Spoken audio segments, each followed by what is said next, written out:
नमस्कार, आप देख रहे हैं प्रदेश हमारा। मैं हूं आपके साथ मनीष शर्मा। बुलेटिन में सबसे पहले बात करते हैं कृषि कानून को लेकर किसान और सरकार के बीच वार्ता की, जो कि कल है। 10वें दौर की वार्ता ये होगी। कृषि कानून पर सरकार और किसान नेताओं के बीच वार्ता की जाएगी। अब तक 9 दौर की जो वार्ता हुई है वो बेनतीजा साबित हुई है। आपको बता दें कि कृषि कानून वापस लेने पर किसान अड़े हुए हैं लगातार, और अब सवाल ये कि आखिर सरकार और किसानों के बीच बात से बनेगी बात या फिर से एक नई तारीख मुकर्रर कर दी जाएगी। तो 2 महीने से चल रहे किसान आंदोलन को लेकर प्रदेश सरकार किसानों का समर्थन कर रही है, तो बीजेपी को कांग्रेस का ये रवैया पसंद नहीं आ रहा। सीएम गहलोत किसान आंदोलन को लंबा खींचने पर केंद्र पर बरसे, तो बीजेपी किसान आंदोलन को ही गलत करार दे रही है। आंदोलन बहाना, केंद्र पर निशाना, केंद्र सरकार पर गहलोतवार, किसानों के साथ सरकार। दुर्भाग्य से अभी जो हमारा किसान आंदोलन चल रहा है देश के अंदर, और अभी 50 दिन से अधिक हो गए हैं, वो पूरे देश के लिए चिंता का विषय बना हुआ है। एक बार फिर मुख्यमंत्री अशोक गहलोत ने किसान आंदोलन को लेकर केंद्र सरकार पर निशाना साधा है। इस बार अशोक गहलोत ने राज्यपाल कलराज मिश्र की मौजूदगी में किसान आंदोलन को लेकर केंद्र सरकार को घेरा। मौका था कृषि विश्वविद्यालय जोधपुर के दीक्षांत समारोह का, जिसमें राज्यपाल कलराज मिश्र चांसलर के तौर पर और मुख्यमंत्री अशोक गहलोत मुख्य अतिथि के तौर पर ऑनलाइन जुड़े थे। दुर्भाग्य से अभी जो हमारा किसान आंदोलन चल रहा है देश के अंदर, और अभी 50 दिन से अधिक हो गए हैं, वो पूरे देश के लिए चिंता का विषय बना हुआ है। और मुझे उम्मीद है कि कोई न कोई रास्ता जल्दी निकलेगा, क्योंकि आज किसान अगर ठंड के अंदर बैठे हुए हैं, पूरे देश का चिंतित होना स्वाभाविक भी है। उम्मीद करते हैं कि कोई रास्ता निकले, जिससे कि जिन किसानों की हम बात करते हैं, बार बार खेती की बात करते हैं, और उससे जुड़े हुए लोग अगर इस प्रकार से एक राष्ट्रीय लेवल का इश्यू बन जाए, एक दुर्भाग्य की बात भी है। इधर अशोक गहलोत ने केंद्र पर निशाना साधा, तो राज्यवर्धन सिंह राठौड़ ने किसान आंदोलन को ही गलत बता दिया। राज्यवर्धन सिंह ने कहा कि आंदोलन अब खत्म होना चाहिए। लंबी बातचीत भी हो चुकी है, कई दौर हो चुके हैं बातचीत के। सुप्रीम कोर्ट ने भी निर्णय दे दिया। फार्म के जो लॉज है उन पे स्टे लगाकर एक उन्होंने कमेटी गठित कर रही है उसके ऊपर चर्चा करने के लिए। मुझे लगता है कि जब सुप्रीम कोर्ट ने इस तरह का कदम उठाया किसान और सरकार के ऊपर विश्वास करते हुए कि अब आगे चर्चा सुप्रीम कोर्ट की गठित कमेटी के नीचे होगी, तो फिर किसानों को रास्ता जो रोका हुआ है वो नहीं रुकना चाहिए। दरअसल 54 दिन हो चुके हैं किसान आंदोलन के। केंद्र सरकार से 9 दौर की बातचीत भी हो चुकी है, लेकिन अभी तक बात नहीं बन पाई। न्यूज़ 18 के लिए जयपुर से दिनेश शर्मा और जोधपुर से ललित सिंह की रिपोर्ट। इधर मरुधरा में नाइट कर्फ्यू को लेकर प्रदेश सरकार ने बड़ा फैसला लिया है। जी हां, मरुधरा में गृह विभाग ने आदेश जारी किया। नाइट कर्फ्यू को लेकर 31 जनवरी के लिए गाइडलाइन जारी की है, और नाइट कर्फ्यू को मरुधरा से हटा दिया गया है। कंटेनमेंट जोन में 31 जनवरी तक लॉकडाउन जारी रहेगा। ये बड़ी खबर आपको बता रहे हैं। मरुधरा में नाइट कर्फ्यू हटा दिया गया है, गृह विभाग ने आदेश जारी किए हैं, और 31 जनवरी तक ये गाइडलाइन जारी की गई है, और कंटेनमेंट जोन में लॉकडाउन लगा रहेगा।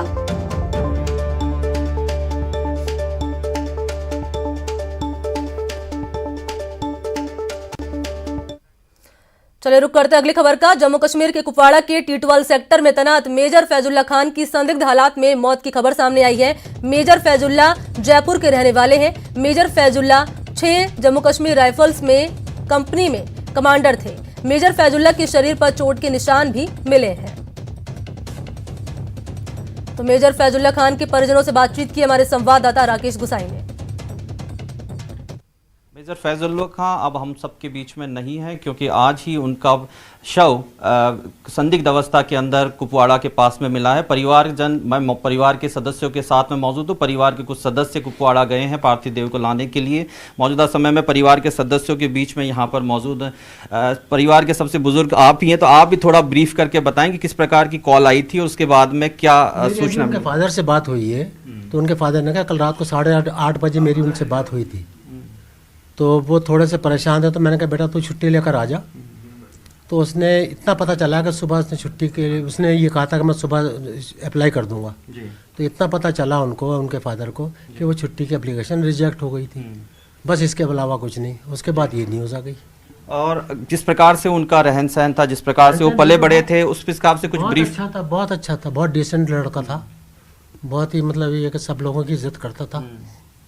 फैजुल्लाह खुद ही आर्मी में थे, उनके साथ में उनके भाई भी आर्मी में। भाई कैप्टन है, वो उनकी पोस्टिंग इस वक्त जयपुर में है जी, और वो कुपवाड़ा में थे। कुपवाड़ा में। राजस्थान की धरती ने सपूतों को खोने का सिलसिला निरंतर जारी, और फिर एक सपूत राजस्थान की धरा से। और इस प्रकार का वाकया अपने आप में दिल को दहला देने वाला है कि परिवार के सदस्यों के बीच में से एक परिवार का सदस्य, जो कि बताया जा रहा है कि मेजर ने सुबह ही परिवार के सदस्यों से बात की, उनके फादर से बात की। बहरहाल पोस्टमार्टम रिपोर्ट क्या कहती है, उसके बाद में पार्थिव देह को जयपुर लाने की प्रक्रिया पूरी की जाएगी, और उसके बाद में राजस्थान की धरा से फिर एक सपूत आप लोगों के बीच से चला गया है। कैमरा पर्सन बलवीर के साथ मैं राकेश गुसाई, न्यूज़ 18 राजस्थान। इधर बाड़मेर के शिव इलाके के बालासर गांव में नाबालिग लड़की से रेप के बाद बेरहमी से हत्या करने का मामला सामने आया है। इसकी सूचना मिलते ही मौके पर पहुंची पुलिस ने तमाम सबूतों को इकट्ठा किया, जुटाया और शव को कब्जे में लेकर पोस्टमार्टम के लिए पुलिस ने भेज दिया है। मामले की गंभीरता को देखते हुए एसपी आनंद शर्मा भी मौके पर पहुंचे और घटनाक्रम की जानकारी ली। इस शर्मनाक वारदात के बाद इलाके में तनाव की स्थिति को देखते हुए अतिरिक्त पुलिस बल को तैनात कर दिया गया है। पुलिस की शुरुआती तफ्तीश में आरोपी भील समुदाय का युवक बताया जा रहा है। फिलहाल पुलिस आरोपी की तलाश लगातार कर रही है और जगह जगह दबिश भी पुलिस दे रही है। थाना शिव क्षेत्र में एक नाबालिग बच्ची है, तो इसकी डेड बॉडी मिली है और गले पर वार करके और इसकी हत्या की गई है। और अब इसमें हम अभी मौके पर आए हैं, यहाँ पर एफएसएल और एमओबी की टीम साक्ष्य जुटा रही है और बॉडी को अब ले जाकर पोस्टमार्टम और जो और एविडेंस कलेक्शन का काम है वो किया जाएगा। तो अगली खबर है राजधानी की आमेर थाना इलाके में मासूम के हत्याकांड में पुलिस ने बड़ा खुलासा किया है। बीती 15 जनवरी को हुए अरसलान हत्याकांड में पुलिस ने आरोपी को गिरफ्तार कर लिया। आरोपी आसिफ रुपयों की तंगी से परेशान था, इसी के चलते उसने पड़ोस में रहने वाले मोहम्मद कुरैशी के बेटे अरसलान को किडनैप कर 3 लाख की फिरौती मांगी। आखिरकार पुलिस के डर से उसने मासूम की हत्या कर दी। फिलहाल पुलिस आरोपी से पूछताछ कर रही है। अनिल परिस देशमुख और डीसीपी नॉर्थ इस पूरे मामले की जांच में जुटे हुए हैं। जब तक परिजनों ने अपने स्तर पर ढूंढकर पुलिस में इतला दी, उसके पूर्व ही बच्चे का अपहरण करके उसकी हत्या हो चुकी थी। आज जैसे ही आसिफ का पता चला, ये एक ब्लाइंड केस पूरी तरह से ओपन हो गया और जो इसका मुख्य अभियुक्त है वो भी गिरफ्तार हो चुका है। आगे उससे अनुसंधान जारी है। आगे जैसी भी इसमें वास्तविकता होगी उसके अनुसार कार्रवाई होगी। चलिए बात कर लेते हैं एक्शन में पिंक सिटी पुलिस की। जी हां, आपकी टीवी स्क्रीन पर आपको 2 अलग अलग कार्रवाई की तस्वीरें दिखा रहे हैं।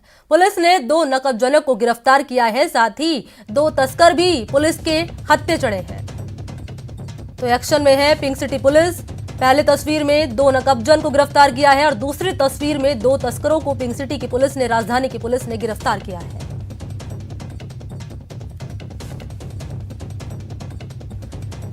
इधर जयपुर की ईस्ट पुलिस ने बड़ी कार्रवाई करते हुए अंतर्राज्यीय नकबजन गिरोह का पर्दाफाश किया है। पुलिस ने मामले में 2 शातिर बदमाशों को गिरफ्तार भी किया है और गिरफ्तार में आरोपियों में एक प्रधान और एक प्रधान पति है। बदमाशों के कब्जे से 90,000 रुपए की नकदी, सोने चांदी की ज्वेलरी और अन्य सामान पुलिस ने बरामद किए। साथ ही बदमाशों से पूछताछ में कई वारदात का खुलासा भी पुलिस ने किया है। पुलिस की माने तो इस गिरोह ने राजस्थान और दिल्ली समेत अन्य कई राज्यों में करीब 1 दर्जन से ज्यादा चोरी और नकबजनी की वारदातें कबूली है। नए साल पर घूमने के लिए गए थे अपने घर को खाली छोड़कर, तो इन लोगों ने, जो अपराधी हैं, उन्होंने उसको रेकी किया और 2 तारीख को जब नौकरानी ने उनके घर को खोला तो उसे पता चला कि घर में चोरी हो गई है और उसने मकान मालिक को सूचित किया। उसके बाद मकान मालिक ने अपनी जो चीज़ें चोरी हुई हैं उनकी एक लिस्ट देते हुए परिवार दिया कि मेरे घर में चोरी हुई है। इस चोरी की वारदात का खुलासा करने के लिए एक स्पेशल टीम बनाई गई थी। इधर जयपुर शहर में ही बड़े पैमाने पर धड़ल्ले से मादक पदार्थों की तस्करी की जा रही है। इसी को लेकर मुहाना थाना पुलिस को एक बड़ी सफलता हाथ लगी है। पुलिस ने 2 शातिर मादक पदार्थ तस्करों को गिरफ्तार किया। अपनी कार्रवाई में पुलिस ने तस्करों से 8 किलो गांजा और मादक पदार्थों की बिक्री के करीब 78,750 की नकदी भी बरामद की है। पुलिस के मुताबिक गिरफ्तार आरोपियों में सुनील बिश्नोई और राम स्वरूप शामिल है। और खास बात यह रही कि आरोपी सुनील राजस्थान क्रिकेट संघ से अंडर 16 राष्ट्रीय टीम का सदस्य रहकर क्रिकेट भी खेल चुका है।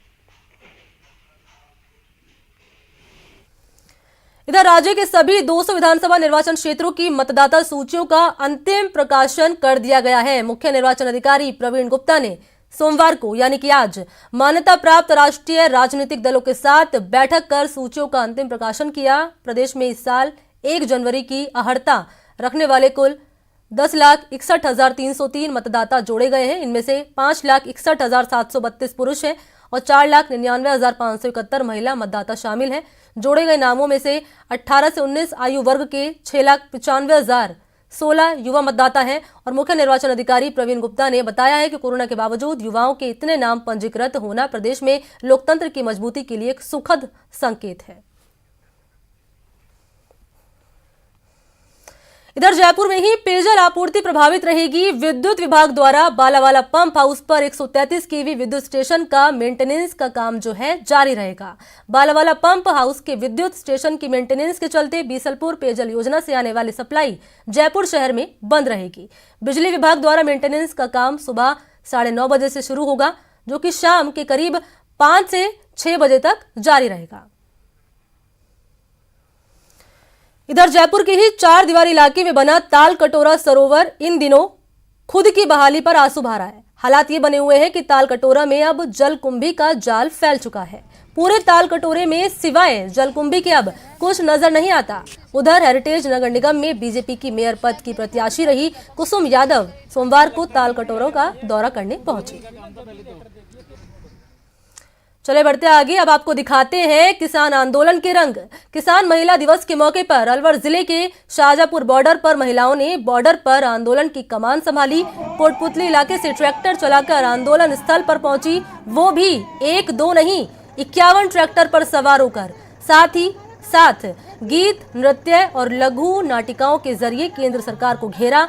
किसान महिला दिवस की खास बात यह रही कि मंच के संचालन से लेकर उसकी सुरक्षा में आज केवल महिलाएं ड्यूटी कर रही हैं। यही नहीं, मंच से महिलाएं ही बोल रही हैं और उनको सुनने वाली महिलाएं ही हैं। चले बढ़ते आगे, राजस्थान रोडवेज को न्यूनतम दुर्घटना दर के लिए आज राष्ट्रीय पुरस्कार से नवाजा गया है। दिल्ली के विज्ञान भवन में आयोजित रोड सेफ्टी मंथ कार्यक्रम में रोडवेज को transport ministers road safety award 2021 से सम्मानित किया गया है। ये पुरस्कार केंद्रीय सड़क परिवहन एवं राजमार्ग मंत्री नितिन गडकरी से रक्षा मंत्री राजनाथ सिंह की मौजूदगी में रोडवेज के कार्यकारी निदेशक रवि सोनी को मिला है। अब बात कर लेते हैं जयपुर की। जयपुर में निर्भया स्क्वाड ने राष्ट्रीय सुरक्षा रैली निकाली है और उसमें अपनी भागीदारी भी निभाई है और जनता को यहां पर जागरूक भी किया गया रैली के जरिए। अब ऑन कर लो।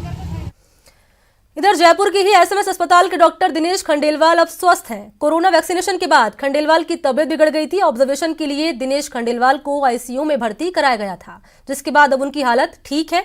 वहीं अब सभी डॉक्टर्स ने वैक्सीन को सुरक्षित बताया है। वहीं अस्पताल के अधीक्षक डॉक्टर राजेश शर्मा ने डॉक्टर खंडेलवाल का हालचाल जाना।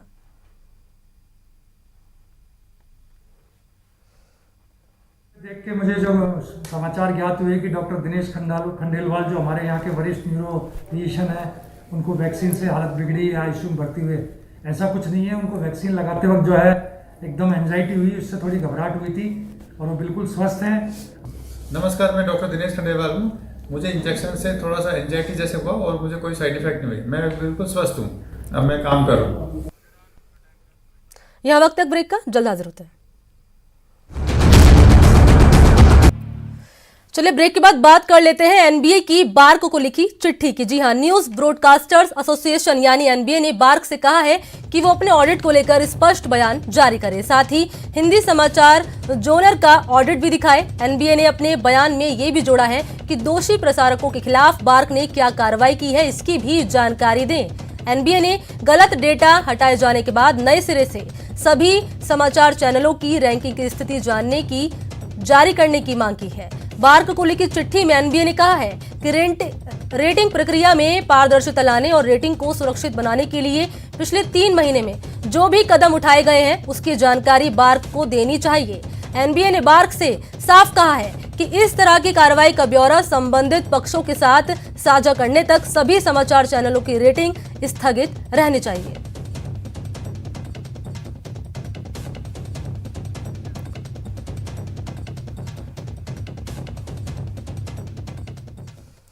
इधर हिमालय के हिमनदों से लेकर मेघालय में दुनिया के सबसे नम जंगलों तक, असम से ब्रह्मपुत्र की ऊंची धराओं से लेकर राजस्थान और तमिलनाडु के सिकुड़ते भूजल तक, लद्दाख के बर्फीले रेगिस्तान से लेकर दमन के दलदल तक, भारत में जल की वास्तविकता और जल का संकट भी उतना ही विविध है जितना कि ये देश विविध है। आज हम इसके कई पहलुओं में से एक पहलू को प्रस्तुत कर रहे हैं।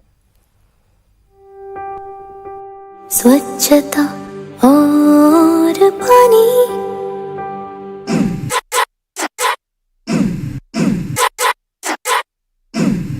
सोचो तो क्यों है आज सहमा सहमा पानी, ये चुपचाप पानी क्यों? चलो बदल दे ये कहानी, कहानी बचा ले निशानी। पूछेगी धरती तब कहाँ थे तुम, नदी रो रही थी तब कहाँ थे तुम। स्वच्छता और पानी हमको बचानी है ये जिंदगानी। एक जीनियस की पहचान छोटी उम्र से ही हो जाती है, चाहे लता मंगेशकर हो या फिर सचिन तेंदुलकर। इन्होंने अपना कमाल छोटी उम्र से ही दिखाना शुरू कर दिया था। नेटवर्क 18 भी ऐसे ही कुछ जीनियस को अपने सामने लाने जा रहा है। बायजूस यंग जीनियस में इस बार की कड़ी में हम आपको दिखाएंगे मरुद्रा की 9 साल की यंग जीनियस बेटी पूजा बिश्नोई को, जिसके इरादों में फौलाद सी जान है, मंजिलों पर जिसने बात सी नजर गड़ा रखी है, जिसके नाम रिकॉर्ड्स और मेडल की भरमार है, जिसके विराट कोहली और महानायक अमिताभ बच्चन भी मुरीद हैं। देखिए।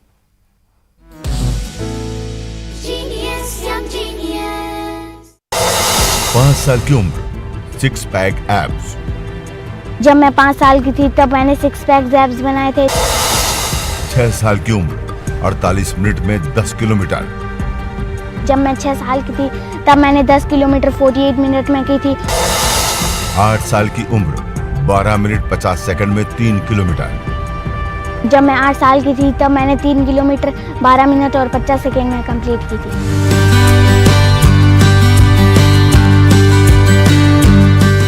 जब सूरज सिर पर चमक रहा हो, पांव के नीचे रेत दहक रही हो और माथे से मेहनत का पसीना टपकाने का जज्बा मजबूत हो, तो मंजिल की ओर बढ़ते कदमों की रफ्तार बढ़ ही जाती है, सपनों की उड़ान स्वर्णिम हो ही जाती है।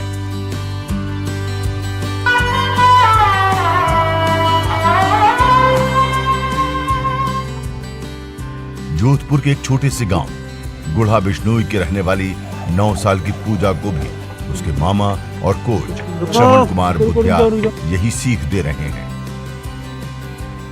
तपना पड़ता है इंसान को, अगर जितना तपोगे उतनी आग लगेगी, और जब आग लगती है तो वो बहुत जलती है, और तब बहुत जलती है तब ये सपना लगता है कि हम कुछ कर पाएंगे। 3 साल की उम्र में गली के बच्चों से एक रेस हार कर रेस ट्रैक पर आई पूजा अब 9 साल की हो चुकी है,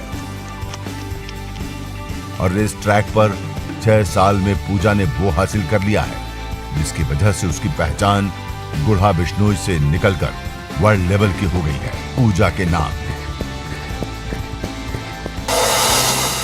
12 मिनट 50 सेकंड में 3 किलोमीटर दौड़ का वर्ल्ड रिकॉर्ड, 48 मिनट में 10 किलोमीटर दौड़ का world record, youngest Asian with 6 pack abs का वर्ल्ड रिकॉर्ड। पूजा ने जो हासिल किया है ये उसी का परिणाम है कि आज की तारीख में उसकी मदद के लिए टीम इंडिया के कैप्टन विराट कोहली से लेकर बॉलीवुड के महानायक अमिताभ बच्चन तक दिल खोलकर खड़े हैं।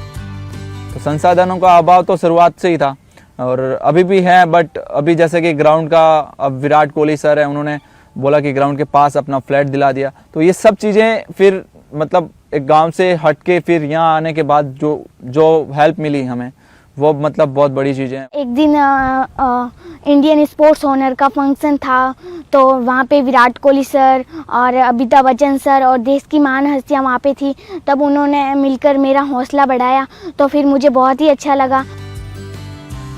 जब रेस ट्रैक से मुफलिसी और दूसरी बाधाएं हटती है तो फिर एक एथलीट की चाल में हिरण सी फुर्ती और उसकी मंजिल पट्टी की निगाहों में बादशाह पैनापन खुद ब खुद आ जाता है। हिरणों को कूदते हुए देखकर ऐसा लगता है कि हम भी हिरणों के जैसे कूदे और देश के लिए गोल्ड मेडल जीते।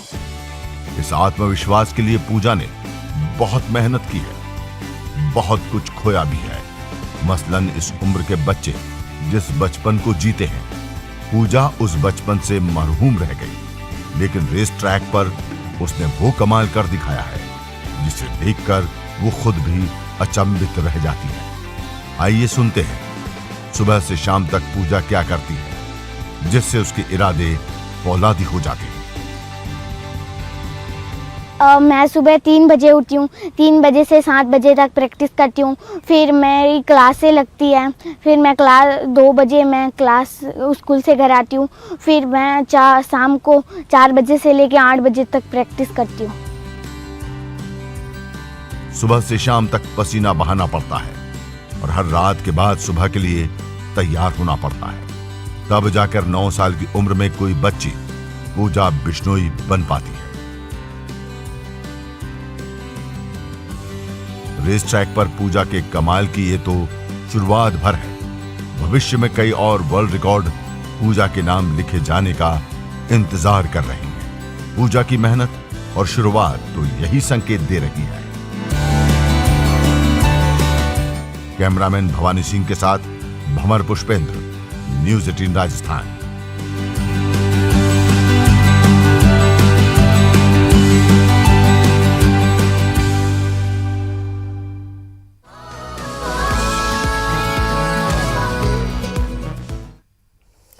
चलिए इसी के साथ इस बुलेटिन में इतना ही। आप देखते रहिए न्यूज़ 18 राजस्थान। नमस्कार।